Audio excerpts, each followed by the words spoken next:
जी हाँ, hello hello hello. हाँ भैया, थोड़ा इको दीजिए तो। हाँ हेलो हेलो।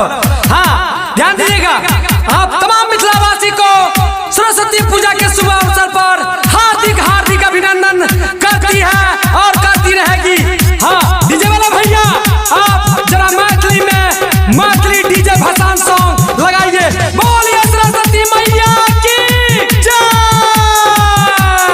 रिकॉर्डिंग बाय माँ कोशी स्टूडियो निर्मली। माई के पास हम भेलिए, भक्ति भजन मेरे पूरा रमलिए। बोलिए सरस्वती मैया की जय। माई के पास हम भेलिए, भक्ति भजन में हम रमलिए।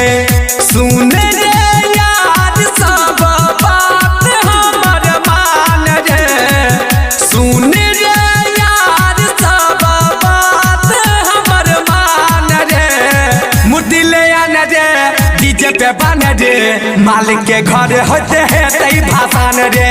मूर्ति ले आने रे, डीजे के बन रे, मलबा के घर होके है तई भाषण रे। हाँ हाँ भैया, थोड़ा डिस्टेंस दीजिएगा। हेलो हेलो हेलो, जरा डिस्टेंस दीजिएगा, हमारे भैया लोग के डांस करने में दिक्कत हो रहा है भैया। है डीजे वाला भैया, अरे भाव बुझा ना है भैया। भैया भैया कहीं ढीले ढीले ढीले ढीले तनी बनावा, जैसे कमर हिले कमर, मिथिला में धमाल मचने वाला भैया।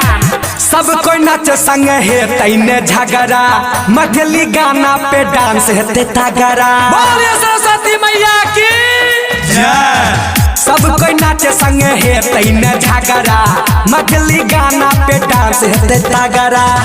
पूरा प्रशासन रहते रखी है सब ध्यान मेरे, पूरा प्रशासन रहते रखी है सब ध्यान में। मूर्ति ले आने रे, डीजे के बन रे, मलबा के घर होके है तई भाषण रे। मूर्ति ले आने रे, डीजे के बन रे, मलबा के घर होके है तई भाषण रे। हाँ हमारा समिति महोत्सव से अनुरोध है, कृपया महिलाओं के और लड़कियों के लाइन की तरफ न जाए और कृपया शांति बनाए के रखें और मैथिली धमाकेदार भसान सॉन्ग का आनंद ले। बोलिए सरस्वती मैया की जय। माथे पे चंदन लगाओ अबीर रे, बटे पर शादी कियो जाए न घूर रे। चंदन अंगाल देखना, कोई घूर के न जाए बिना प्रसादी लिए हुए। माथे पे चंदन लगाओ अबीर रे, बट पर शादी कियो जाए न घूर रे। जय किसान रणधीर चंचल एंगल के नाचाओ रे, जय किसान राकेश प्रकाश चंदन के नाचाओ रे। मूर्ति ले आने रे, डीजे के बन रे, मलबा के घर होके है तई भाषण रे। मूर्ति ले आने रे, डीजे के बन रे, मलबा के घर होके है तई भाषण रे। रिकॉर्डिंग बाय माँ कोशी स्टूडियो निर्मली।